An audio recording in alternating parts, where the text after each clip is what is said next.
O Senhor esteja convosco.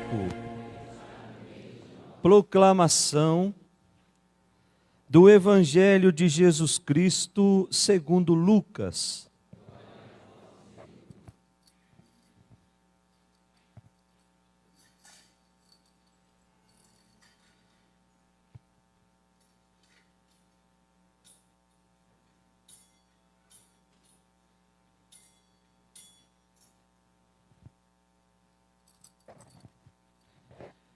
Naqueles dias, Maria partiu para a região montanhosa, dirigindo-se apressadamente a uma cidade da Judeia.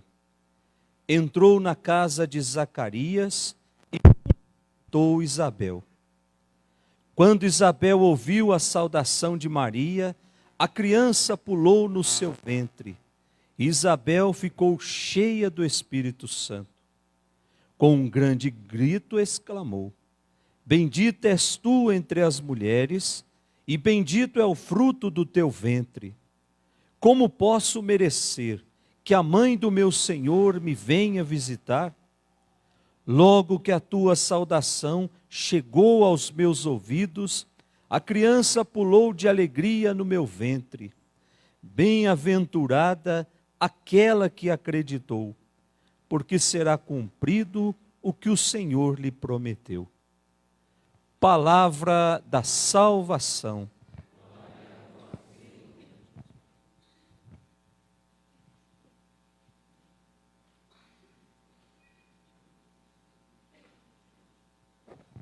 Podemos sentar.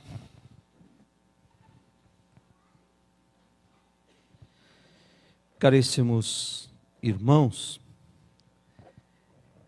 se eu fosse cego, eu acho que eu ia pensar que a Marlene tinha lido 2 vezes a leitura.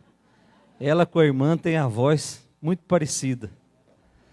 Mas graças a Deus eu enxerguei que é a Marlene, mas diferente um pouquinho. São gêmeas? Ah, sim. Se o cabelo fosse um pouquinho maior, dava para confundir. Nesse terceiro domingo, antes do Natal,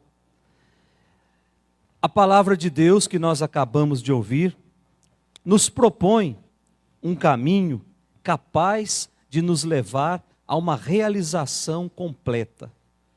Um caminho capaz de nos fazer homens e mulheres felizes. Aliás, esse convite à felicidade já começou domingo passado, quando São Paulo dizia para a comunidade dos filipenses: alegrai-vos sempre, mas alegrai-vos no Senhor. Não é alegrar com as coisas desse mundo, porque as coisas desse mundo passam.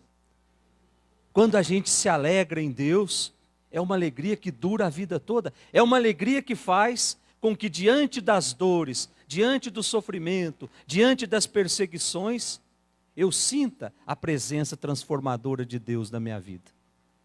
E esse tipo de alegria o mundo não nos dá. A alegria que o mundo nos dá, ela se confunde com euforia.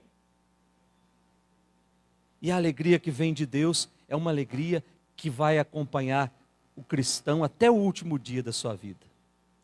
Alegria quando as condições indicam que não é para se ter alegria. Alegria em saber que Deus caminha comigo.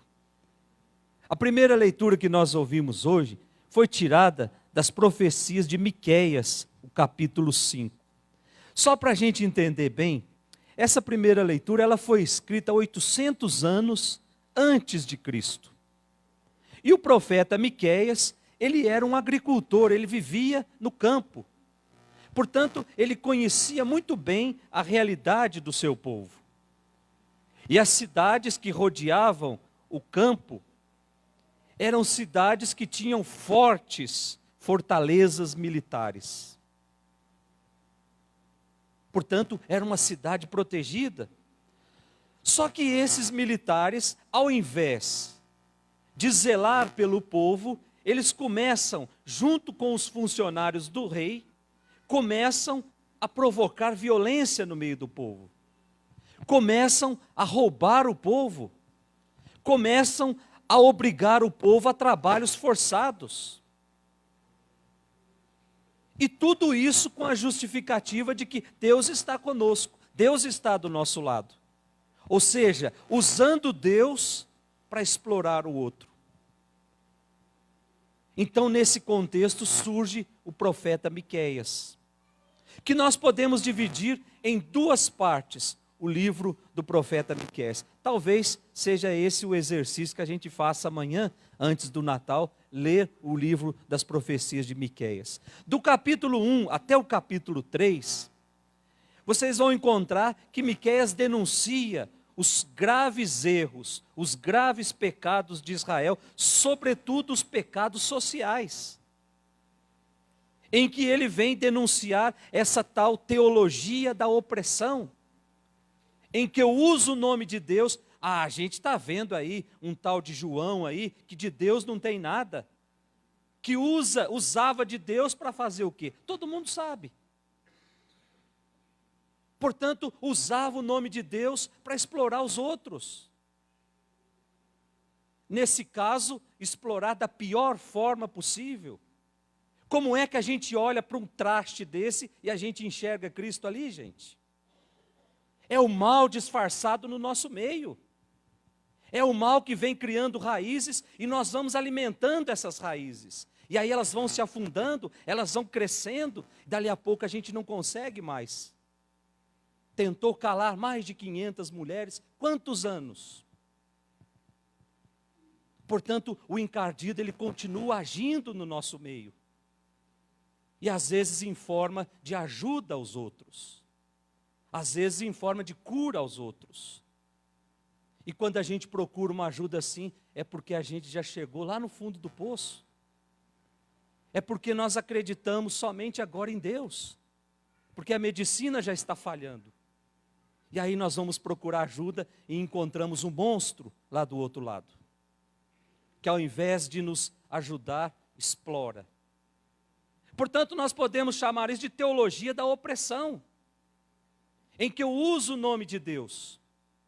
E o profeta Miqueias, ele denunciava tudo isso. E o capítulo 4 e o capítulo 5 já tem outra conotação, já não é mais denúncia, mas é um convite para que o povo alimente a esperança. Diante de um quadro de injustiça, diante de um quadro de opressão, de frustração, de desânimo, o profeta anuncia a chegada de alguém. Chegará alguém no nosso meio. E esse alguém vai reinar no futuro sobre todo o povo de Deus. E diz o profeta Miqueias, ele será da descendência de Davi. Ou seja, o rei Davi foi um rei muito querido. Dizer que alguém era da descendência de Davi, era dizer que alguém iria restituir de novo a paz. Iria restituir de novo a justiça. E aí ele termina a primeira leitura, lá no versículo 4, dizendo assim, ele mesmo será a nossa paz. Olha que coisa bonita, era como se o profeta estivesse dizendo assim, ele mesmo será a nossa tranquilidade, ele mesmo será a nossa vida, ele mesmo será a nossa felicidade eterna. Portanto, meus irmãos, cristão seguidor de Jesus Cristo, deve compor uma comunidade que viva a paz, deve compor uma comunidade que viva a felicidade, que experimente do amor nas suas relações no dia a dia. Cristão verdadeiro, cristão autêntico, é esse que passa a sua vida semeando a paz. E aí nós podemos nos perguntar, e eu também me pergunto, será que nós estamos nos empenhando para isso? Será que nós procuramos eliminar do nosso meio tudo aquilo que vai contra a proposta de Jesus? Todas as vezes que nós nos calamos, quando o importante era falar. Todas as vezes que nós fechamos os olhos, quando o importante era estar com os olhos abertos e denunciar todo tipo de injustiça. Todas as vezes que nós fazemos isso, nós estamos também minando esse projeto que é o reino de Deus. E aí a gente olha a segunda leitura, que nós acabamos de ouvir, que foi a carta aos Hebreus. Essa carta aos Hebreus não foi São Paulo que escreveu. São Paulo não escreveu nenhuma carta aos Hebreus. É uma carta aos Hebreus, que foi escrita mais ou menos 70 anos depois de Cristo. E quais eram os destinatários dessa carta? Eram os judeus que estavam deixando o judaísmo e estavam ingressando nas comunidades cristãs. Portanto, estavam deixando para trás o judaísmo e estavam se tornando cristãos. Só que com o passar do tempo, esses judeus que estavam deixando o judaísmo, junto com aqueles que estavam compondo as comunidades cristãs, começaram a perder o entusiasmo. Anos 70 depois de Cristo, começam as perseguições contra a igreja. E aquela frase que Jesus disse lá, que ele voltaria, estava demorando a acontecer. Então começaram a perder a esperança. Esse Cristo que diz que voltaria e nos levaria, agora já se passaram 70 anos, muitos dos nossos estão morrendo. Então começou a esfriar a fé. A fé estava ficando morna. E havia um grande perigo no que se refere à doutrina. Estavam deixando tudo para trás. Então, com medo de haver um desvio muito grande, o autor da carta aos Hebreus faz uma longa reflexão sobre o sacerdócio de Cristo. E ele começa a usar termos da cultura judaica. Ele diz assim: o sumo sacerdote da nova aliança. Vamos entender bem uma coisa, gente. Antes de Cristo, quem quisesse celebrar a sua comunhão com Deus, o que precisava fazer? Precisava matar um animal e oferecer a carne e o sangue lá no templo. Era a forma que o judeu achava que Deus se agradava e que eu voltava a minha amizade com Deus. Tanto é verdade que Maria e José, num determinado momento, eles vão lá oferecer também um casal de pombinhos. Pombinho, pombinha e rolinha era para pobre. Rico oferecia animais, carneiro, bezerro, touro. Era isso que acontecia no templo. Então, Deus se agradava do sangue dos animais. Com isso, eu obtinha o perdão dos meus pecados e voltava de novo à amizade com Deus. Eu vou no templo, ofereço sacrifício de animais. E qual era a função do sacerdote? O sacerdote era aquele que recebia a oferenda e entregava lá nos santos dos santos. Portanto, o sacerdote era o intermediário. Ninguém poderia ter acesso direto a Deus sem passar pelo sacerdote. O judeu entendia assim. E de repente, os profetas começam a perceber que aquele gesto era um gesto muito frio, era um gesto muito vazio, era ineficaz, e começam a criticar essa postura, que não transmitiam ou não traduziam uma atitude de mudança. Eu vou lá no templo, eu ofereço o sangue dos animais, eu crio em mim a sensação de que Deus me perdoou, e aí eu saio e continuo fazendo as mesmas coisas. Portanto, não tinha mudança. E se não há mudança, quem é que me garante que eu me reconciliei com Deus? A reconciliação com Deus exige de nós uma mudança. Por isso, João Batista dizia, é preciso conversão. É preciso deixar para trás aqueles pecados que eu faço questão de carregar e abraçar essa proposta de vida nova. Isso não quer dizer que nós nunca mais vamos pecar. Isso quer dizer que nós estamos assumindo um compromisso de por hoje não. Hoje eu não vou pecar. Amanhã eu peço a graça de novo para Deus e Deus vai me conceder essa graça de não entrar em esquemas de pecado. Mas eu peço a Deus hoje. O hoje, ele é determinante na nossa vida. O hoje é uma página em branco que Deus coloca no nosso colo toda manhã, para que a gente possa escrever a nossa história a partir da nossa intimidade com Ele. Portanto, nós não temos o direito de borrar essa história com a nossa vida desregrada. Nós não temos o direito de borrar essa história que Deus insiste. Ao longo dessa semana nós estamos vendo a leitura do Evangelho de São Lucas sobre todo o processo de encarnação. Começando lá com Abraão, a genealogia, terminando em José, depois o sim de José, o sim de Maria, depois a disponibilidade de Maria em estar a serviço. Ou seja, Deus não desiste de nós nunca. Somos nós que desistimos dele. Somos nós que enchemos o nosso coração, enchemos as nossas vidas com as coisas do mundo e vamos deixando Deus lá em último lugar.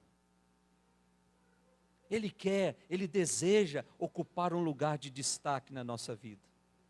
Foi Ele que nos criou, foi Ele que nos deu esse dia de presente, foi Ele que nos deu os nossos filhos, a nossa família. E aí nós continuamos olhando a segunda leitura, quando o autor da carta percebe que aquilo não está de acordo com o projeto de Deus. E aí ele vem dizer que o que realiza a comunhão com Deus, o que nos proporciona o perdão dos pecados, é a encarnação de Jesus, é a sua entrega à vontade do Pai. É isso que permite a aproximação do homem com Deus. Então, quem quiser descobrir quem é o Pai, primeiro precisa olhar para Jesus. É por Jesus que eu chego até o Pai. Não existe atalhos, não existe outro caminho. Portanto, está muito claro nessa segunda leitura, que o Pai, para se ter acesso ao Pai, eu preciso apenas permitir que Ele entre na minha vida, que Ele transforme a minha vida. Eu não posso criar obstáculos para esse Deus que já saiu do céu e está chegando ao nosso encontro. Depois a gente olha o Evangelho de hoje, que é o capítulo 1 ainda, versículo 39 até o 45 do Evangelho de São Lucas, que diz que depois que aconteceu tudo aquilo, depois que o anjo convenceu José a acolher Maria, depois que Maria disse o seu sim a Deus, aí ela fica sabendo que a sua prima estava grávida. E diz que ela foi para a região montanhosa, dirigindo-se apressadamente a uma cidade. Entrou na casa de Zacarias e cumprimentou Isabel.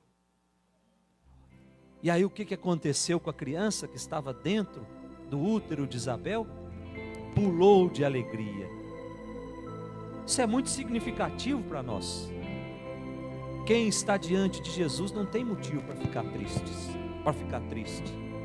Diante de Jesus, o nosso coração se enche de alegria. Diante de Jesus, nós pulamos de alegria, mesmo que a nossa vida esteja carregada de sofrimento, de dor, de incerteza. Mas diante de Jesus, nós não temos o direito de ficar tristes. Diante de Jesus, nosso coração precisa se encher de alegria. E como é que eu vou manifestar essa alegria? Não importa se eu vou dançar, se eu vou cantar, se eu vou bater palma, se eu vou pular. O importante é que o meu coração, diante de Jesus, fique feliz. Foi por isso que Ele criou um dia a Eucaristia. Ele sabia que Ele ia para o céu, mas Ele não queria que o mundo ficasse triste. E toda vez que a gente participa da Eucaristia, nós estamos diante de Jesus. Portanto, não é motivo de tristeza. Não há motivos para se ter medo, para se perder a esperança. Ele está no nosso meio. Que o Espírito Santo, essa luz que vem do alto, nos explique todas essas palavras. Em nome do Pai, do Filho e do Espírito Santo. Amém.